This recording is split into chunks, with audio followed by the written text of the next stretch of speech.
Hello, everybody. Welcome back into the Lettermen Lounge. It's Monday. That's just what we're going to call it from now on at Roosters. Happy November from Justin Zwick, Yes. Nicole Cox, Bobby Carpenter, Jeremy Birmingham. I am Austin Ward. Ohio State wins 33-24 over Penn State. No one will ever complain inside the Woody about beating the second most talented team in the Big Ten by 9 points. In November, Bob, I can't remember who is it for? Contenders? Pretenders? Contenders, I think hold is. on. You don't remember. November JC, is for contenders. You got to win. You got to win in November. November is for contenders. Contenders. Yes. September is for pretenders? Well, the rest Or of the October. season is for pretenders. Yeah. November is where you get it done. Now we need to know. I mean, so Jim Harbaugh can still be a contender because that happened outside of November. Ooh, I didn't think about that. I don't know. I think you have to He definitely is going to be. handle your business in the last week of October if November is going to be meaningful. That's true. And what a surprise. Michigan didn't do that, but Ohio State did. So, legit contender, Bob? Ohio State? Yeah. I would say so. And people are going to look at this like, oh, look what they did against Illinois. You knew Michigan or you knew Penn State was going to come out and play much better than they did against Illinois. You know, Sean Clifford still doesn't look like fully 100%, but he looked a heck of a lot better than he did. They've got a good receiving core. They've got a talented defense. I think the defense is what really looked a lot better, especially the front. You know, they couldn't do anything against Illinois. I think part of that was getting some guys healthy, you know, getting ready to go. They were going to be focused up. Despite James Franklin kind of stumbling through press conferences all week, that team looked poised, they looked focused. And, I mean, to be honest, who's their other rival in the Big Ten? You know, I mean, I feel like it's a little bit like they're kind of if our Michigan State to Michigan, you know, like we obviously have the big rivalry with Michigan, but like Penn State is the other team that we always have locked in. That was always the team we played every year. There's been some great games going back and forth. They typically have a lot of Ohio kids on their roster historically. And so they were going to come here. They were going to play. It was a night game. They just got embarrassed. They're a proud team. Like, and be honest, like if they would have won that game, like that would have salvaged their season. Now they're staring, you know, down where they 5-3, 3 losses. Like they're going to have to try really hard to pull out of it. And you know, I don't blame them. I mean, those guys played well. They had a chance, you know, probably to maybe potentially get it done. And they did a good job of holding Ohio State to field goals there in the second half. And that was kind of the difference, I think, between that game really getting stretched. Nicole, you tried to tell everyone last week I was predicting a blowout. You were. I listened to you like a fool. That was a big mistake. When Nicole was sitting I listened right there. to Spencer. and- I feel like I picked a score really close to the final score. Well, so But- you were right. Yeah. You just knew it was coming. I think a lot of it is because I look at the team as I just try to keep remembering, yes, they're improving every week. And I actually like watching the games like this. It's exciting. And yes, You're it is an anxiety scary. bag. You telling I me you know. like watching these games? She It likes is. the anxiety, I know. Bob. I think I like. Makes her feel She's alive. addicted to the Yeah, anxiety. it's not just like She needs it. you can, and it's nice to watch a team. It's better to watch a team win when they really had to work for it, as opposed to it was just, you know, in the bag. Everybody knew they'd win. So I personally like that, but yeah, I think we have a young team. So it's just like kids. Kids can be perfect one day and the next day they're still learning, and they could learn the same lesson a few times, you know? So I try to remember that every game. That's why I don't want to get it too ahead of ourselves, but they looked awesome, you know? And I think they're learning every week too when they do make mistakes. But I enjoyed watching the game. Jay-Z, did you enjoy the anxiety? I love it. I live for it. The suspense is Like, terrible. I Well, you mean- told me once, Justin, the suspense is terrible. I hope it lasts. Nicole, just take that over. That's the court. What's going It's on dragging with it it? over the top. That's what's wrong. there you go. Thank There you. we go. I was like, what's wrong with my headset this week? Gets heavy. Yeah, I think it's a good game to have in your bag. You know, it's an ugly win. It's a win against a good team, and it's against a team that, you know, everybody thought was going to be a blowout because we saw the week before. Illinois is terrible. Yeah. 350 yards rushing. We're sitting here saying, man, we've been crushing this run game. Our O-line is awesome. We're going to do the same thing. I think it might be James Franklin's best coaching job of the year in a way, to go from talking about, oh, we're focused on Illinois, the big house, you know, all that crap he was putting out in the middle of the week or in the beginning of the week, to with 2 losses back to back in the way they lost them against who they lost, you know, against who they got beat by, to be able to get his team to rally and come into the shoe against a team that was rolling, you know, offensively anyways, and do what they did. I think it was impressive. Now, by the numbers, their defense coming into that game, if they were a top 10 team, we would have said, man, this is going to be a good game because they're, in the top 10 defensively, scoring. They gave up 38 yards passing to Illinois, which I know it is what it is, but still, the guy threw the ball 24 times. They gave up 38 yards. If they would have won that game, we would have looked at this a lot differently, right? Because they would have beat Iowa if their quarterback would not have gotten hurt. If they do that, then they probably handle their business against Illinois. It's a big time game, and we win by 9. That's a huge win, So it's just the way you look at it. I didn't think he was going to have his team ready to play like that. I thought maybe they would have sailed it in a little bit. We lost to Illinois last week. That was embarrassing. Blah blah blah. But they played a tough game, and it was an ugly win for Ohio State. But these young guys getting that experience, in that type of game, the hard hitting that was going on. I mean, I think it's huge to get that one in before November and before it's time to become a contender. Mm-hmm. Yeah. I mean, I don't want to say that Penn State's Ohio State's little brother like Michigan State is to Michigan. You didn't allude to that, but you brought up that comparison. Penn State, those kids thinking it. Those kids have chips on their shoulders. I mean, they come into Ohio State every year. And not the Roosters chips. No, not the Roosters. You can't find those. You got to go catering for that. But the catering division and they don't deliver to Pennsylvania. Penn State against Illinois, and I made this joke in the press box on Saturday night after the game. Penn State did take 2 weeks off after the Iowa loss to get ready for Ohio State, and one of those weeks they just were supposed to play at Illinois and didn't. But Illinois was out there with 9 offensive linemen on every play. I mean, they were saying, we're not going to even try to throw the ball. Yeah. Ohio State wanted to have a balanced offensive attack, and they still put up 500 yards of offense. They just didn't put the ball in the end zone when it mattered inside of the red zone. That's traditionally, in the last handful of years, the games that Ohio State has lost, when the running game struggles to get going, and then you're not converting inside of the red zone. But kudos to Penn State for coming in prepared. I said last week on the show, there was no way that Penn State was going to not be ready to play Ohio State. And I think Ohio State was needing to get punched in the mouth early, and they did. Mm-hmm. And, they bounced back. And you have to learn to win ugly in the Big Ten sometimes, especially as we head into November. And now you got one. I think it was an interesting mix of self-inflicted wounds from Ohio State when you think about procedural penalties on the line. Man, it was bad. Snap infractions from Luke Wilford. 7 false starts. Uncharacteristic. Uncharacteristic. They were excited. They just wanted to start. And as Nicole said, it's some of that big game anxiety. These freshmen haven't dealt with that. Luke Wilford made mistakes. Well, this is the most talented front he's ever seen, and it's the first night game for him in the Horseshoe, and all these things that you've got to deal with. It's a problem. Oh, we're going to get some tears over here. You have to give Penn State credit because of how talented they are, but it was also a game where Ohio State made some errors that you take and you go watch on film on Sunday and take to the practice field on Tuesday, correct and get better if you're going to win the next 4 weeks and then play in Indy in the first week of December. Relatively hot take. I'm going to jump in. All 3 of those Penn State linebackers would start at Ohio State. Really? That's right. Do you disagree? I'd have to watch them more closely. I'm not going to ever just say something in isolation from one game.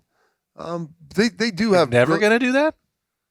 No, I'm someone that. You're never going to use a small sample size? No, never say never. I don't believe it. All I'm saying is Penn State's defense had. What about if somebody had a bad day throwing in the rain? Would you use that small sample size to make a judgment? And he was from the West. But then he also followed it up with another rough game and a game that was potentially rough. So 2 games. My point is, this Penn State defense may be the only one Ohio State plays the entire outside of Oregon that has anyone on the defense that would start at Ohio State.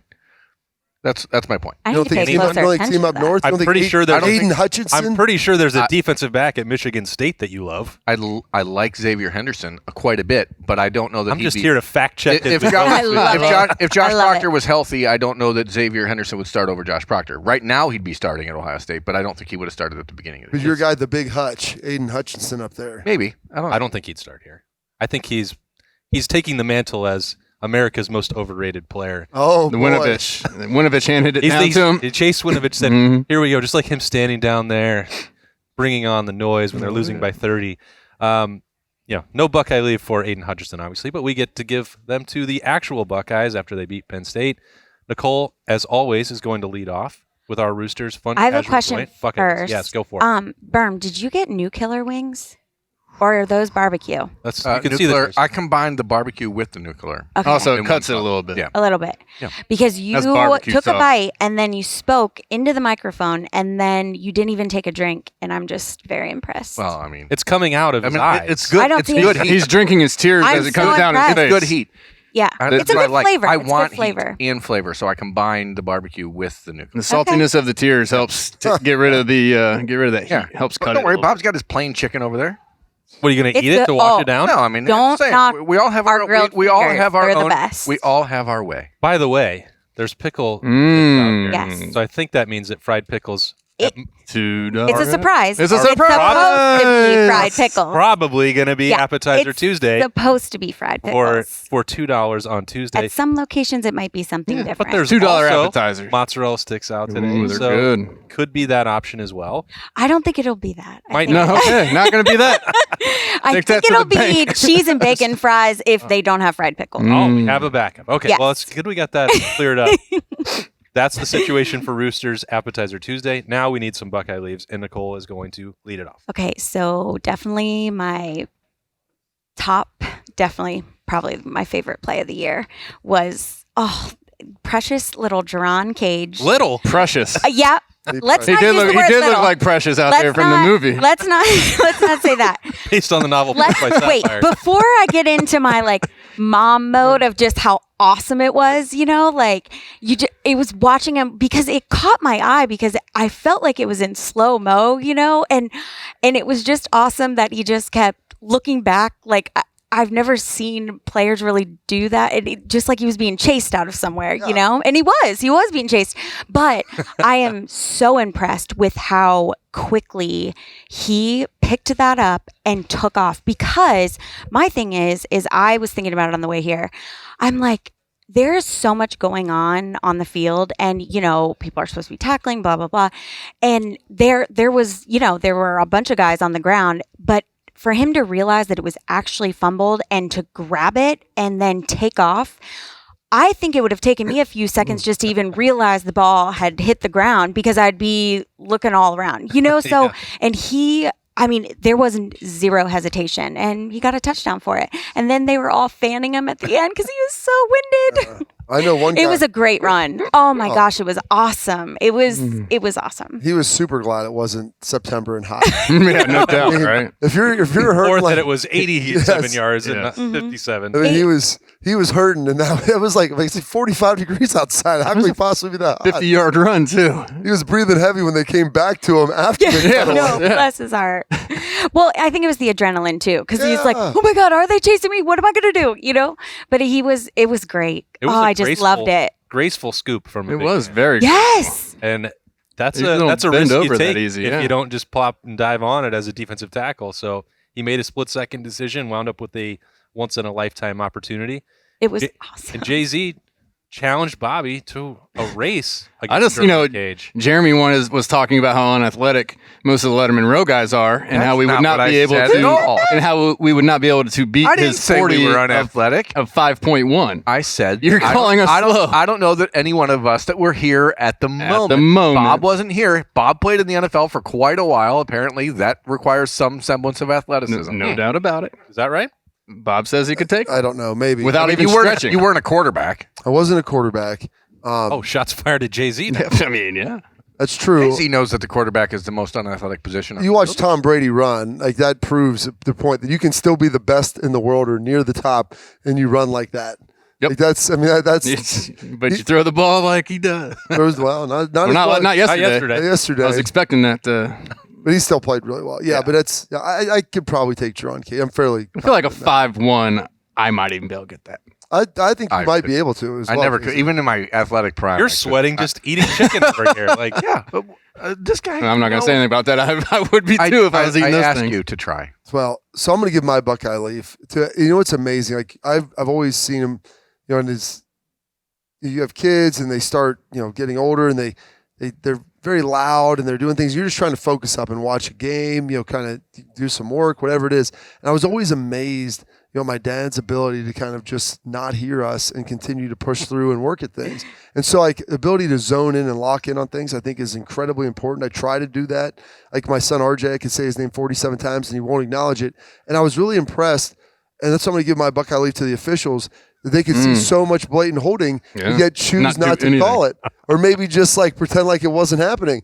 As I'm watching Tommy Eichenberg get tackled, and I'm like, I don't know how good of a player you are because I know that you're not allowed to do that because that's outside of the It actually rules. is. It must be legal to hold Ohio State because it happens it's been going on for quite a long time. And there's a run of like 3 plays in a row where they were tackling our guys. I would right say, by the quarterback. How many offensive snaps did Penn State run? However many it was, that's how many missed holding calls there were. Yeah. And if they're not going to throw a flag, as you said, Bob, you might as well keep doing it because there's no repercussions whatsoever. But don't ever potentially target. Yeah. I mean, Yeah. Don't go low to hit a quarterback that's running through a hole because when he goes low, you're going to get kicked out of the game. I feel that. And that's why you want more Steel Chambers. That's why he wasn't out there more. And he won't be out He should have been out there more in the because first he had to half. anticipate that Sean Clifford was going to slide behind the line of scrimmage. Like in the middle. I'm not of even the sure that should be allowed. No. It's incredible. Okay. Buckeye leaf, Jay-Z. My Buckeye leaf is going. Do you have a serious one, Bob, or are you just going to go with the refs? No, I'm going to go with the All refs. right, all right. They were committed to it. They were because committed to the bit. I'm impressed because that's like a limit that you get it graded. Yeah, they like, gotta that's how watch they that get film, bowl right? games.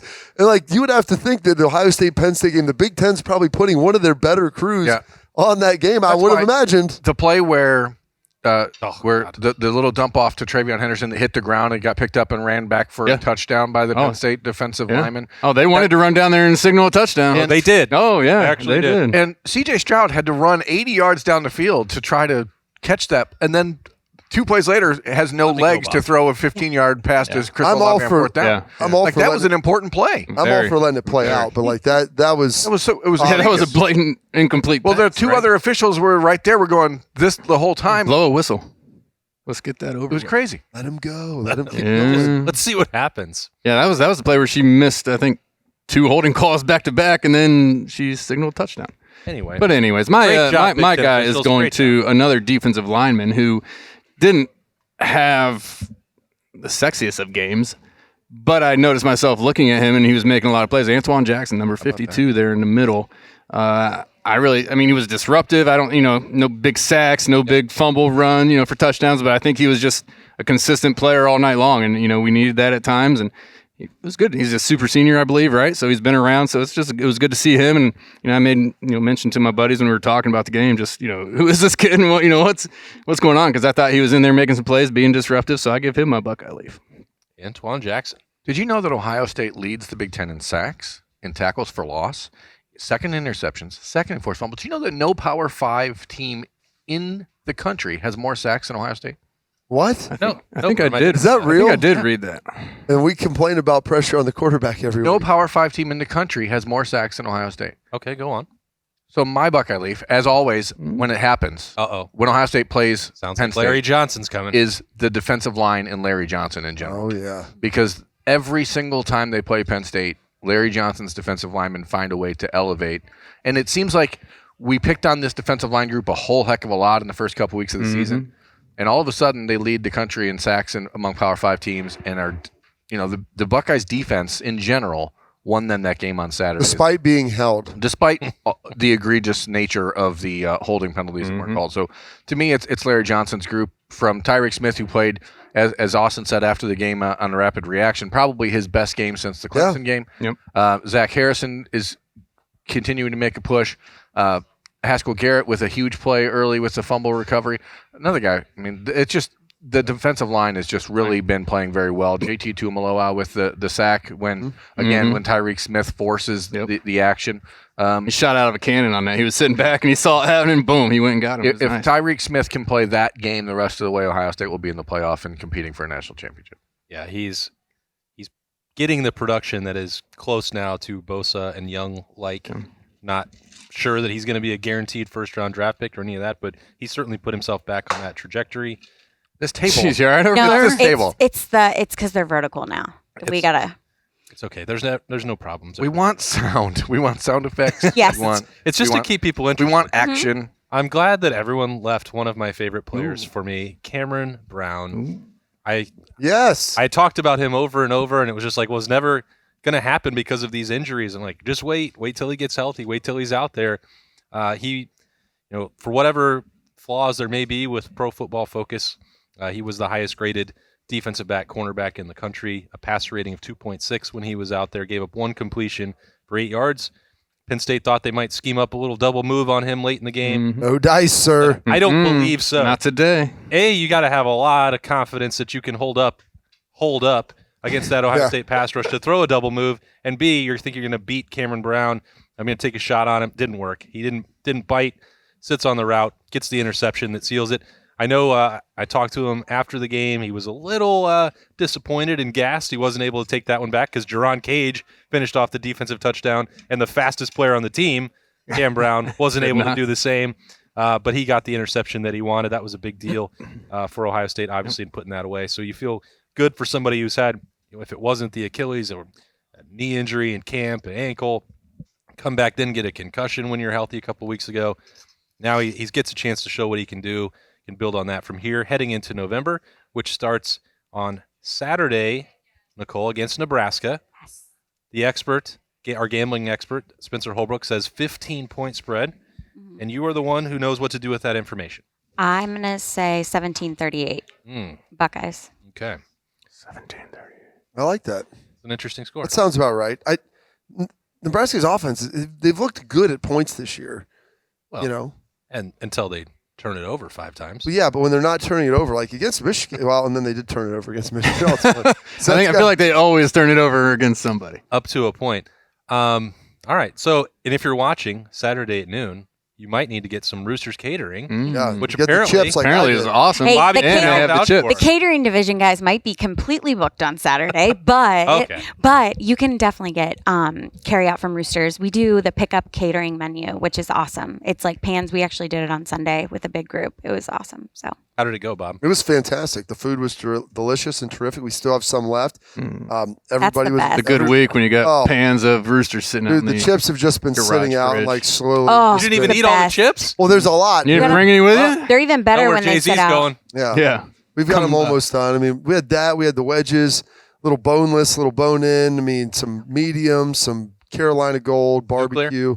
No nuclear. Like, dude, listen, no one's, hey, what's this? And accidentally, You should have done that just Yeah. for a Halloween prank. It does look dangerously like medium. I can So- see the tear coming down his Oh, it's just been face. sitting right here. It looks like folks. it's He's- right under it's your wet. eye. Perspiration. It's I'm under not your- crying about it. I'm enjoying it I love it. quite a bit.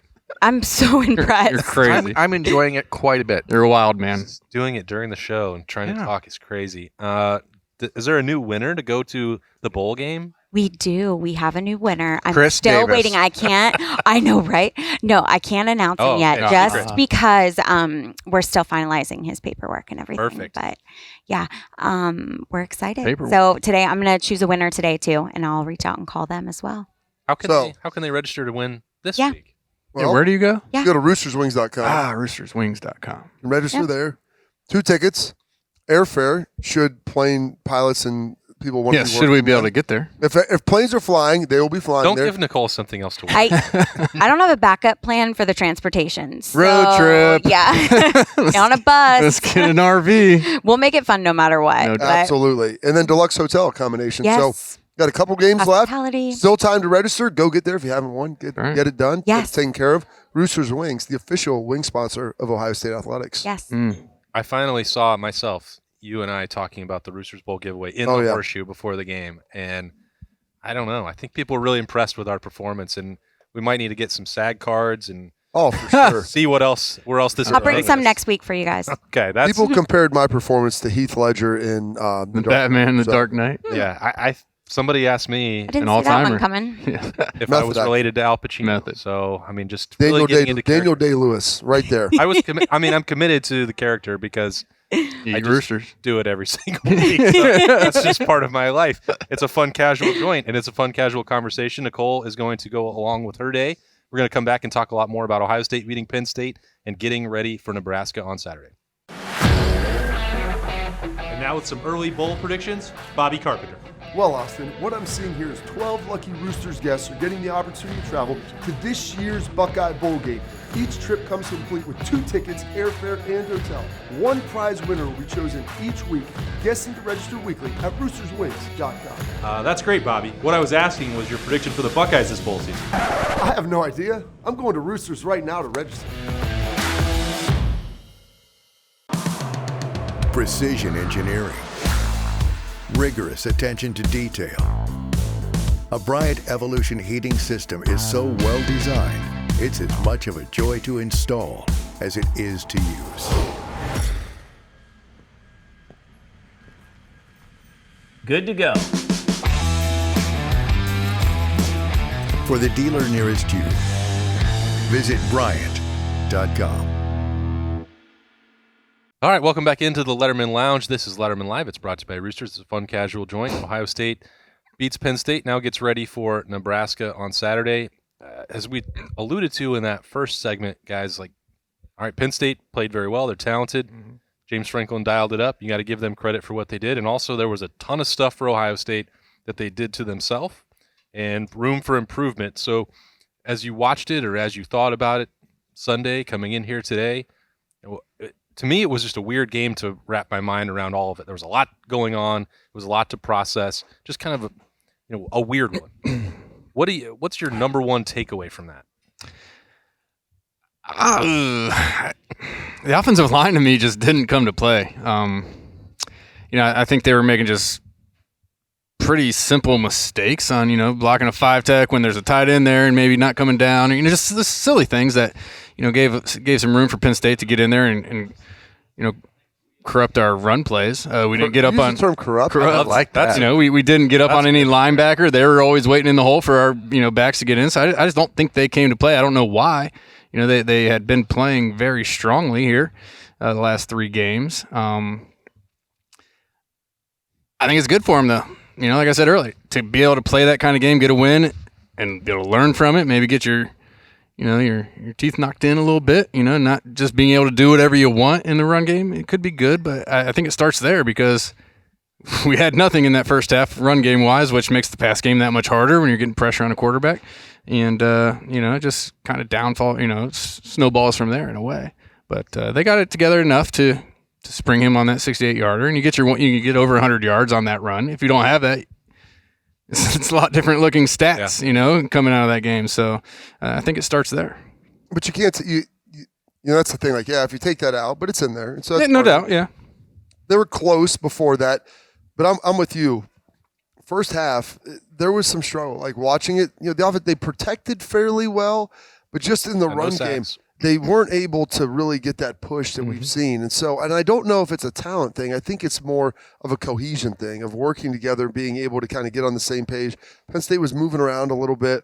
They've got a good front, man. They have good linebackers. The guys feel fast, and you've got to be able to pass blocks off, be able to climb, and get to those second-level defenders.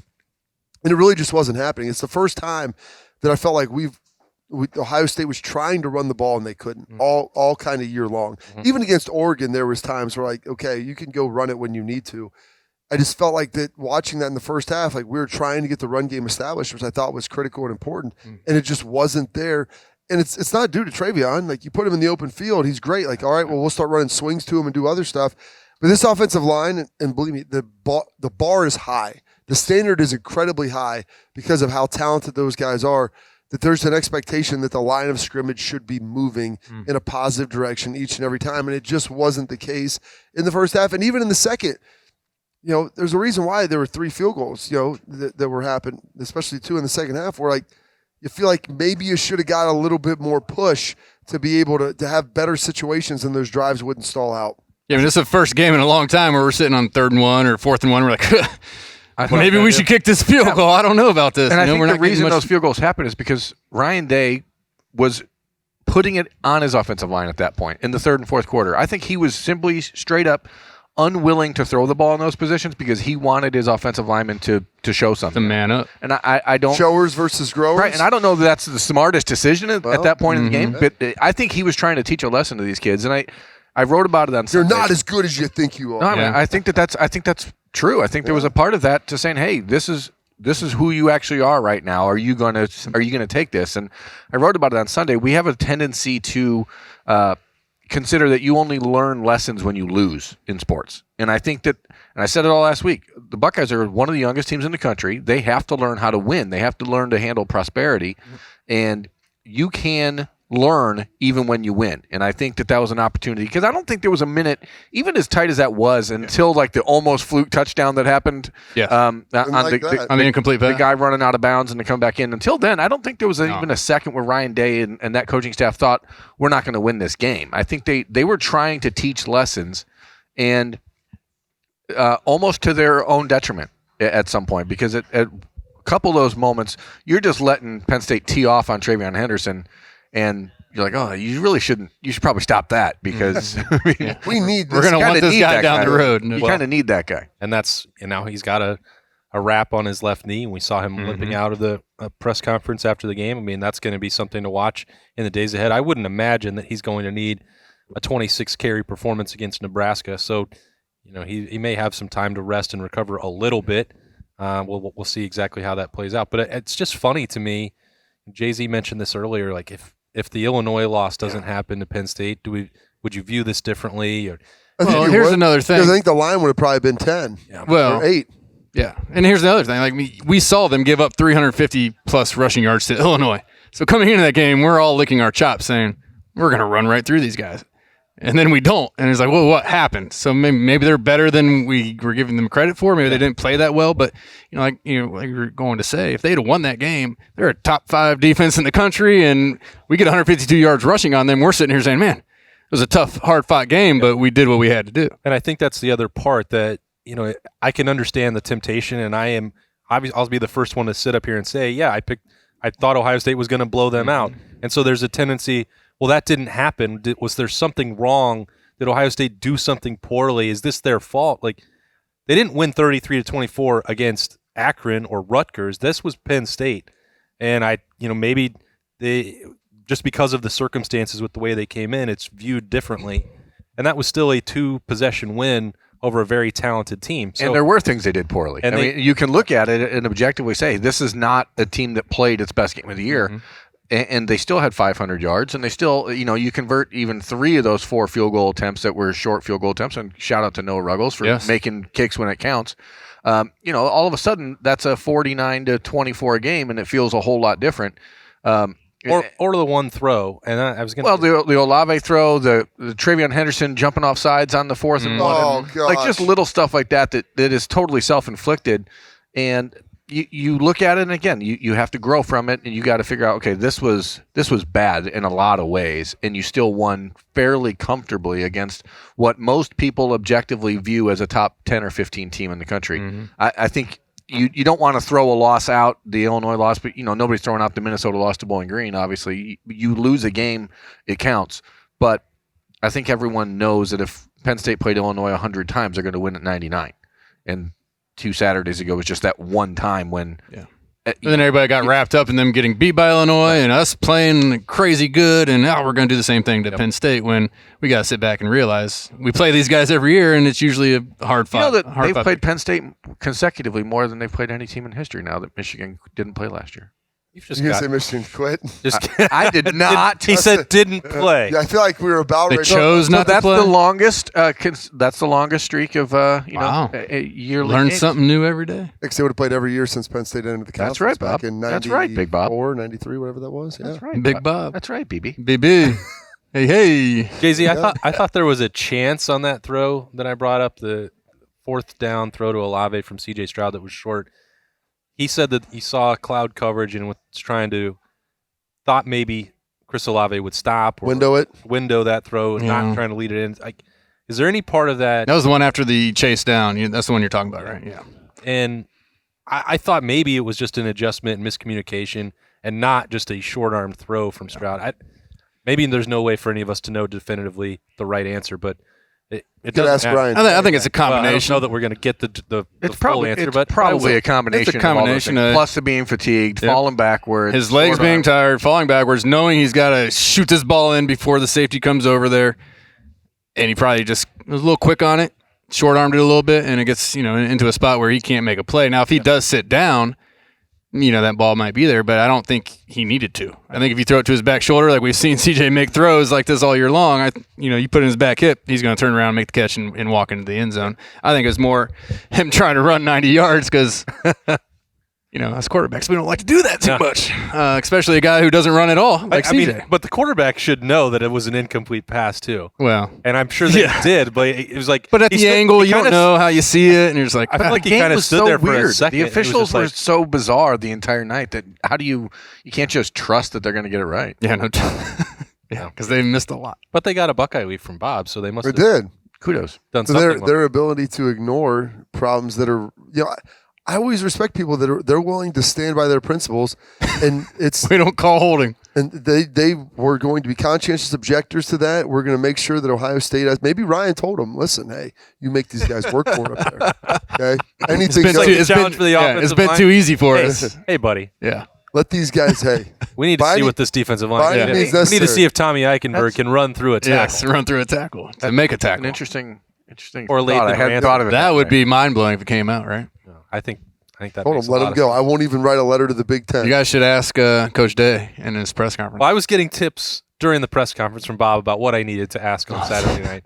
I always appreciate the help and feedback. What was that follow up that I sent you? You got to imagine it was something about inappropriate. how the Penn State defense was calling out Ohio State's plays. Yeah, well, they said that was brought. CJ brought that up, and I'm like, that's a question. Does that come from Mike Yursich? I think it comes from Mike Yursich. Does that come from Yursich and his ability to know what Ohio State's going to do, or does it come from Ohio State being predictable? Because they certainly were not innovative on Saturday night offensively. And that's what I wanted to know. And inquiring minds wanted to know. And it was followed up on to Ryan Day. He said, "Well, teams like to guess a lot. Sometimes they're right, sometimes they're wrong." And I think that's a pretty good answer too. Yeah, I think so. Yeah, they guessed right, and then times they guessed wrong. Here's some long touchland passes. 500 yards of offense. If you're still calling out the plays over and over, there still might be a problem. Yeah, it's that old Lambeau philosophy. Well, here's our plays. We're going to tell you what it is. You still have to execute it and stop it. Ohio State still got by more often than not against Penn State, and they're going to be in position heading into November to win the Big Ten, get back to the college football playoff. The first rankings will be out on Tuesday night. Ooh, yeah. Where do you think, what logic will they use this week, and where will Ohio State be on Tuesday? So I would think the rankings will align like this. I think you'll have Georgia at number 1.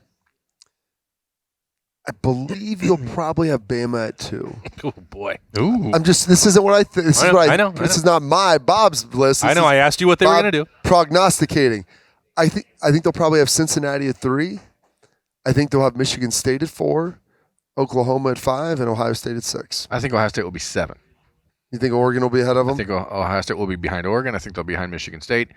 Michigan State, in fairness, if you look at their body of work, and this is it eye test? Is it that? Michigan State just had a pretty impressive win, and you know what? They've won every other game, and so I think it'll be Georgia. I think they'll put Oklahoma too. Because you think so? Did you watch that Kansas game? It's Caleb Williams, man. They love the guy. Yeah, he had his Heisman moment. He had 2 weeks 6 ago, touchdown passes. He should have lost to Kansas. I think Georgia, Oklahoma, Alabama, Michigan State at 4, Cincinnati at 5, Oregon at 6. You think they're going to set the precedent from week 1 that Cincinnati is already out? Tell me one of those schools that has a better win than Cincinnati. Michigan State. Okay, they beat a team by a smaller margin. I just don't think at home. I don't think they're going to have I'm just going to argue this point. I'm not arguing with you. They beat a team by a smaller margin at home who's ranked maybe a spot or 2 ahead of the other team. You know what I'm saying? I will say this, didn't have near the game control. If we pull out these other metrics, Here we go. That's what I'm saying. We call it the Prince metric, game control. The week 1 logic we know will not be the same as the week 2 logic, and I wonder what precedent they'll try and set, because at some point common sense will win out. You know that Ohio against, for this situation, Ohio State and Oregon. Are you going to say for week 1 that you're going to rely on head-to-head when you know in 2 or 3 or 4 weeks that you'll have to flop? But then it's body of work. But you can't. That's the problem. See, everyone's watched Cincinnati struggle the last 2 weeks against Navy and Tulane. I think they wipe away Service Academy struggles because everybody's watched teams play service That's academies. not in the bylaws. It is in mine. When I watch games, I'm like, all right, as long as you win those games, because I watched Ohio State, struggle. Wake Forest gave up 60 points to Army. That's what I'm saying. Like, I watched Oklahoma a couple years, like, barely beat Army. I mean, that wasn't an Army team that wasn't near as good as the Army team now. So I think they kind of isolate that. Now, struggling against Tulane on Saturday, I do think that could be held against them, but they have a signature win, and I do believe this. Whatever the heck it means, there's say hell here. There's just this underlying belief that based upon, and should this be right or should it be wrong, the way that they played Georgia last year, I do believe that there's people, because I've talked to people in Georgia, that they say, like, Cincinnati's a good team. Like, we were trying to play to win. It wasn't like we didn't care about that game. And they came in there and they outplayed us and should have won that game. And so when you have people in that region of the country who believe that, I think those people are going to say, hey, you know what? We don't care about Ohio State. You want to make Northerners happy? Cincinnati, they're the team. They're the team that we're going to look at. I don't think that'll make Northerners happy. But I don't think that it will, but that's how they would potentially. It's so regionalized. But I think that there's people that will look at this and say, okay, they were good enough coming in. They played this team who is the clear number one this year. They've been dominating everybody. They have a signature win against a team that Notre Dame, let's face it, they're going to win 10 games. People are called, that was supposed to be the game they were supposed to lose, and they won that. They don't have anyone on their schedule. They're not going to lose. Okay, so I'm going to put Cincinnati at 4. Okay, that's fine. But and then Oklahoma's they're undefeated and they're in the Big 12. They're going to be in the top 4. So if they played a tougher conference, a tougher schedule, like that's. Oh, I don't know. It's going to be. I mean, is beating Kansas better than beating This is why Tulane? it's irrelevant to talk about this stuff now because none of it Because we like matters. to argue and get mad. But the part of BB, that's that's relevant to TV's talk on about one a is day. that it sets the discussion points up for the committee and for everyone who follows and watches and is a fan of college football for the rest of the season. This is the first time. It's much easier to disregard the AP poll because it doesn't count for anything. The coaches poll, everybody knows that it's a joke and that SIDs are filling it out for the coaches. Mm-hmm. It's Jerry Emming's done a great job, by the way. Does Ryan Day have a ballot? I don't think he does. They took it Spencer over. says Yeah. no. Spencer says no. I think he's not part of that, and I don't think he wants to be part of it. But that those are just meaningless. These are the people, right or wrong, and I think it's mostly wrong, that you have a jury that's going to decide the 4 teams. Yeah. And they are going to explain it every single week, and they determine the course of this playoff moving forward, the way the rest of the schedule plays out. And it's in a way stupid, they but do. we have to know what they're thinking. In a way they do, but they also could come and put Ohio State at 7, just saying if Ohio State goes and wins Well, out, they probably they're going will. to be at 3 or 4. Yeah. I could see them saying Ohio State's 3, Cincinnati's 4, and then you go from there. Just because if Ohio State was going to play Cincinnati, who's going to be favored in that game? Yeah. Probably by a couple touchdowns. But that's what I I mean, JT, they play by their own rules where they could say, all right, we like Georgia. We believe Bama's going to be, all right, so we're going to put them 2. Ohio State would beat Cincinnati. We're going to put them 3. Cincinnati, yeah, they're having a good year. They beat Notre Dame. Let's throw them at 4 for now, see how they continue to do since they've been struggling. Maybe they put Bama at 5 because if Bama loses to Georgia, Bama's out, right? So Yeah. if they beat Georgia, then they're in, and Georgia's in also. They could beat Bama and Ohio State out of the top 4, just to say, man, who cares? I'm also curious to kind of see Wake Forest. where Penn State lands in this. Wake? I think, first of all, the Big Ten West, we haven't got even into that. That's a mess. They ruin everything for everybody. So you can't have a nice win at the end of the season. You have to have a muddled up mess. So yeah, Minnesota game might be a good win at the end of the season. Yeah, but they're never going to rank them higher because of that Bowling Green anchor that is dragging them to the bottom. And that's honestly, it's terrible because their only loss was to Ohio State. Yeah. They'd be probably They've ranked been with through top 3 Wisconsin. tailbacks. Wisconsin is going to win the Big Ten West, and it's going to be people are going to remember those first 4 games of the year, and they're going to be the team. That's what they're going to focus on. The one interesting piece with Auburn beating Ole Miss, like that Auburn win for Penn State, like they look at some of the Iowa loss, okay, you look at the Ohio State loss, all right, Illinois, like I'm curious how high of a 3-loss ranked team they will be because they have one of the best wins. I mean, Auburn just beat Ole Miss. They're going to be Auburn will probably be right there on the fringe of the top 10. And so what does that look like? And that win was real, and it was a very, I wouldn't say a dominating win, but it was a game-controlled win. Auburn really didn't have a clear path to victory for much of that game. The only reason that I bring it up again is, as Jay-Z said, well, are you going to use the eye test? They're going to use different logic every week, and that's my problem. If you should know what to expect from them on a weekly basis, and they don't do it. If they're going to say, it's just from the start, say Georgia is number 1. We think Ohio State, based on the eye test, is the second best team, and everyone in the country wants to see their offense against Georgia's defense. Like, why wait?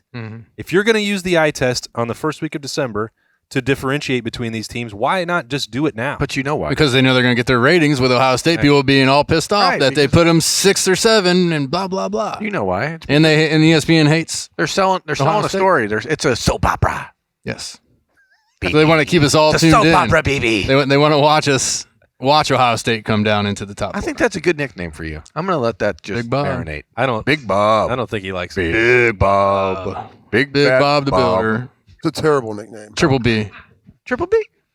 I've had a lot of nicknames. No one's ever called me. What's your favorite nickname? No one's ever called you Big Bob and then immediately shortened it to BB. Wow, I can't believe I've never. Big Bob has been there, but never a. We've had BB, but the first B was different. There's been a Big Bob? I like it. What's your favorite nickname that anyone's ever given you? Because you know you can't give yourself a nickname, as we talked about last week. He already answered that. Pork I chop. asked him this like a month ago, and he said his nickname is Bobby. With Meatball, we obviously talked about it last week. You can't give yourself a nickname. So what's the best nickname anyone's ever Bobby given you? is a nickname. Yeah, My parents gave it to me. it's true.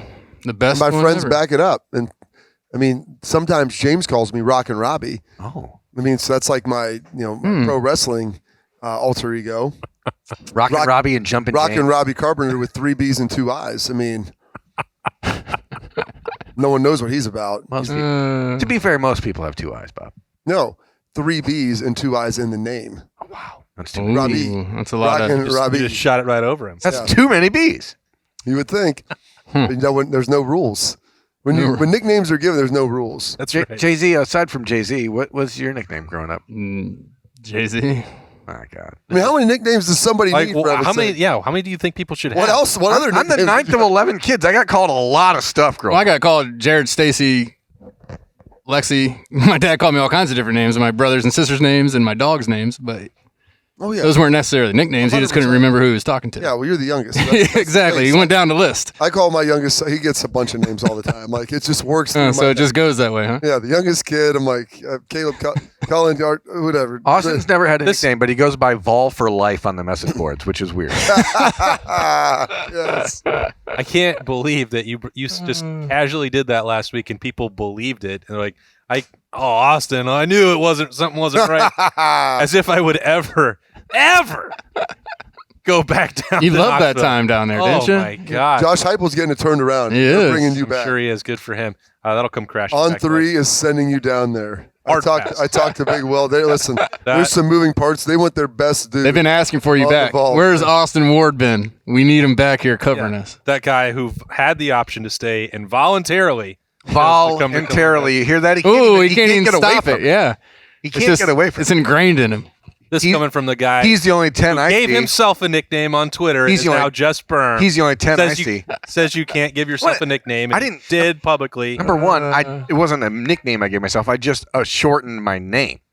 Well, that's what a nickname is. That's kind of, yeah. No. I didn't. In a way. This is the problem. Jay-Z is a shortened moniker. Yeah, for see? Justin Zwick. Exactly. Bobby Big is Bob. short for Robert I'm Carpenter. not sure that's really short. I mean, it's really not that short. That's why you just tightened it up to Bob, and then it's Bob. one syllable. Big Bob. I didn't think we'd have to explain how BB. nicknames actually worked. Yeah, I mean, I don't know anything about anything. But we're My fully brothers, off the rails. my brothers It's been a were all while. very mad that You took Berm? stuck. They to wanted me that? instead of any of my 6 older brothers. It's really Oh, weird. you're the youngest, and wow, you think one of them would have A taken couple of them came down to Yeah. for the Indiana game and we're hanging out. It's really weird when there's other Birminghams around, and I'm like, I imagine. no, this guy's Berm. Like, I'm not talking to you two. Yeah, they do get frustrated. Well, I mean, that's like listening to a famous friend of yours, Mr. Anthony Schlegel, Yeah. who we affectionately know as we tightened his name up to just Schlegs. To a nickname. And his wife, Schlegs. who her name is Stephanie Schlegel, refers to her husband as Schlegs. Schlegs. And I'm like, so are you Mrs. Schlegs in this scenario? Like, how is that working? Schlegs too. Schlegs too. Schleg. Such a 2.0. personality, he can only have one name, Schlegs. I think that's a good spot to McLovin? think I about. saw him. I saw a little clip of him yelling at some guys on the field yesterday. It was nice. juiced It was up. nice to see Did Schlegs. they play yesterday? Well, they had a game. They were on the field. Yeah, they had who'd a they game. play? Who'd they play? Seahawks. Oh. It was not pretty. Everybody's catching strays on Lettermen Row this week. Poor Schlegs and the Jags. Well, It's a November. Is it hard. going to be one to remember? It's a nickname. That was good. November's for contenders. So anyway, thanks for joining us in the Lettermen Lounge. We appreciate Nicole Cox and Roosters as always for having us in. Berm's going to get the tears wiped away from his eyes. We're going to move on. Been fine Get for ready for hours. Ohio State and Nebraska. That is Jay-Z, Bobby, BB. Berm, and I am just Austin Ward. This has been Lettermen Live. It's brought to you by Roosters. It's a fun, casual joint. We will see you next Monday.